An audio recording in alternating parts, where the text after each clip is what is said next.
Assalamualaikum warahmatullahi wabarakatuh. Bertemu lagi dengan saya Rijal Abdillah SPC MA di channel YouTube Rijal Abdillah Tubhade. Kali ini saya akan membahas tentang salah satu bahasan psikologi sosial yang menarik untuk dikaji, yaitu stigma dan diskriminasi. Stigma dan diskriminasi ini merupakan terminologi yang berbeda, tetapi maksud dan tujuannya adalah sama. Jadi stigma itu sudah pasti berkaitan dengan pelabelan ya, atribut atau tanda negatif yang disematkan kepada pihak eksternal atau yang ditujukan kepada orang yang berada di luar kita sebagai objeknya, bisa individu, bisa kelompok. Ya, misalnya kalau individu memberi labeling kepada orang yang menderita HIV/AIDS atau ODA, orang dengan HIV/AIDS, itu stigma, ya kan, memberikan pelabelan negatif. Nah, nanti bisa sampai ke diskriminasi, ya, bentuknya, tindakan nyatanya ya, seperti menjauhi. Nah, itu stigma. Nah, kalau diskriminasi berarti merujuk pada aksi negatif. Aksi negatif terhadap kelompok yang menjadi target dari adanya prasangka. Ya, kajian tentang prasangka, stereotip sudah dijelaskan di sesi sebelumnya ya. Nah, itu jadi stigma itu pelabelan negatif. Nah, sama dengan prasangka, prasangka itu setelah diberikan label baru sikapnya. Ya kan, sikap negatifnya kepada tadi orang dengan HIV/AIDS. Nah, bentuk nyatanya adalah diskriminasi, aksi negatifnya misalkan dihindari, dijauhi, dicemooh. Nah, itu diskriminasi. Nah, stigma di sini biasanya berkaitan dengan peristiwa atau kejadian ketika seseorang diberikan labeling atau pelabelan. Ya, kemudian stereotip. Stereotip itu kan belief, keyakinan awal ya, sebelum label negatif itu muncul. Nah, kemudian individu yang diberikan pelabelan negatif biasanya mengalami separation atau pengasingan sampai pada bentuk diskriminasi tadi. Nah, Crocker menjelaskan bahwa stigma terjadi karena individu memiliki beberapa atribut, ya, atribut dari karakter, identitas sosialnya, namun akhirnya menjadi devaluasi pada konteks tertentu. Nah, ini. Kemudian diskriminasi.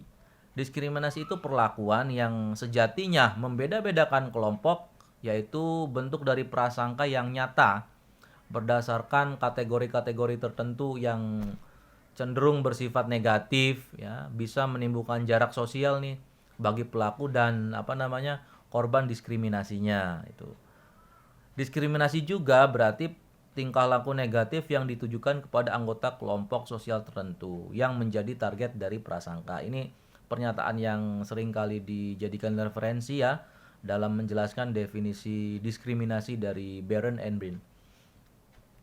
Nah, perilaku diskriminatif ini biasanya bertujuan untuk menyudutkan, jelas, membeda-bedakan orang lain yang ditujukan melalui berbagai bentuk perilaku separation tadi, pengasingan ya. Misalnya pada orang dengan HIV/AIDS tadi, menghasut, menjauhi, menggunjing, mencela, dan pokoknya segala bentuk tingkah laku yang sangat merugikan target ya, sangat merugikan orang yang kita jadikan labeling stigma dan diskriminasi. Bersikap tidak sopan, memaksakan untuk memiliki benda-benda orang lain yang bukan miliknya. Makanya dalam konteks psikologi sosial ya, perilaku diskriminatif ini sangat-sangat destruktif sekali. Dampaknya tidak hanya psikis, tidak hanya psikologis, tapi lingkungan sosial masyarakat. Kalau misalnya dia sudah diberikan label stigma, kemudian bentuk diskriminasi sudah nyata, ya sudah, lingkungan sosial pun mendukung. Ya kan, akhirnya terjadi peniruan, terjadi modeling. Oh iya, orang HIV/AIDS berbahaya. Sama kayak dulu kasus corona waktu awal-awal kan.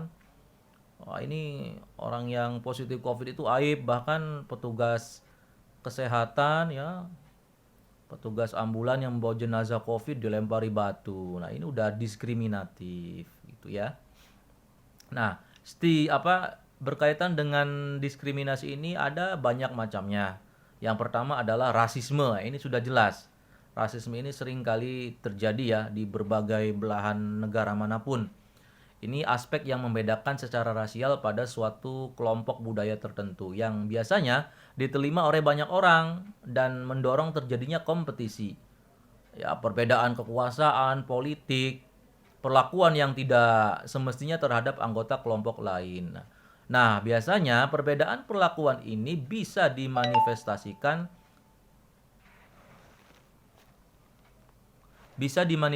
secara individual maupun melalui struktur sosial dan institusi secara resmi.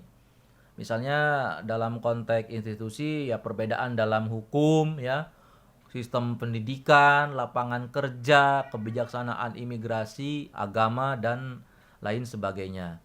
Kemudian yang kedua adalah tokenisme. Ya, tokenisme itu kerap kali terjadi dalam konteks ekonomi, di bidang ekonomi, di mana biasanya orang dipekerjakan atau tidak dipekerjakan itu berdasarkan pada pertimbangan ras. Misalnya dalam suatu perusahaan yang besar, yang bonafide ya, itu biasanya dalam hal membuka lowongan pekerjaan ada kriteria-kriteria tertentu yang harus dipenuhi. Misalnya harus dari golongan ini, harus dari golongan itu. Ya, kemudian secara fisik memenuhi atau tidak, cantik atau tidaknya, ganteng atau tidaknya. Nah, ini dalam konteks pekerjaan ini sering kali terjadi. Artinya apa? Tokenisme secara sederhana didefinisikan sebagai pemberian sedikit perlakuan positif kepada kelompok tertentu sebagai alasan untuk menolak pemberian positif yang lebih besar. Jadi perlakuan positif yang minimal ya digunakan sebagai alasan pembenaran.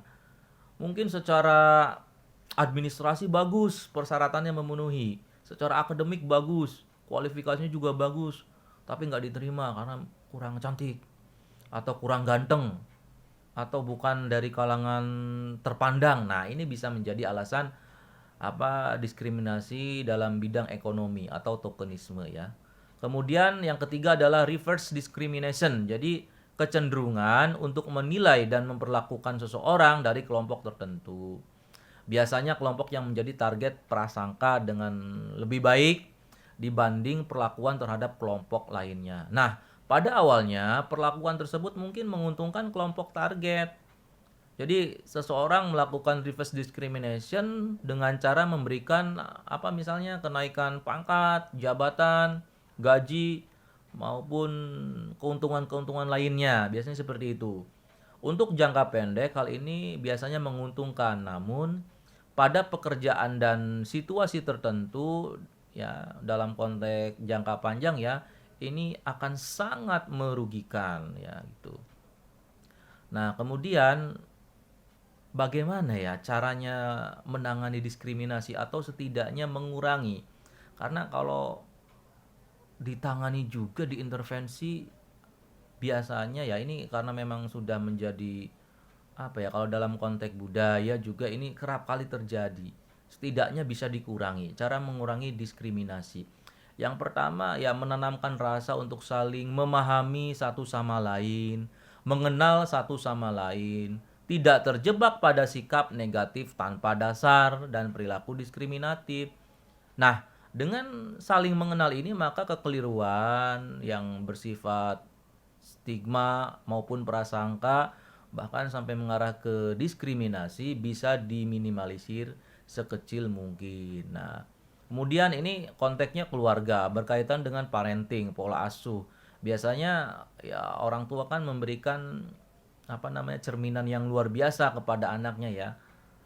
Proses modeling pertama itu ya dari orang tua ke anaknya. Ini berkaitan dengan strategi pola asuh. Ya, misalnya mendorong anak-anak untuk selalu mengembangkan rasa empati kepada orang lain. Ya, harus sering menumbuhkan itu.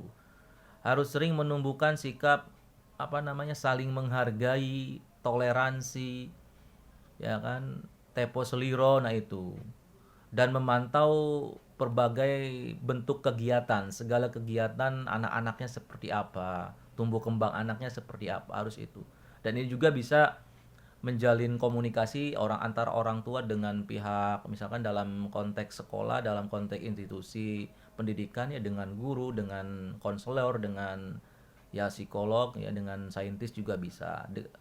terutama dengan aparat ya, dengan aparat pemerintah yang berwenang. Nah, ini harus seperti ini. Ini dua strategi yang ya sekiranya bisa mengurangi dampak dari diskriminasi itu. Oke, saya kira itu saja yang bisa saya sampaikan. Kurang lebihnya mohon maaf. Wassalamualaikum warahmatullahi wabarakatuh.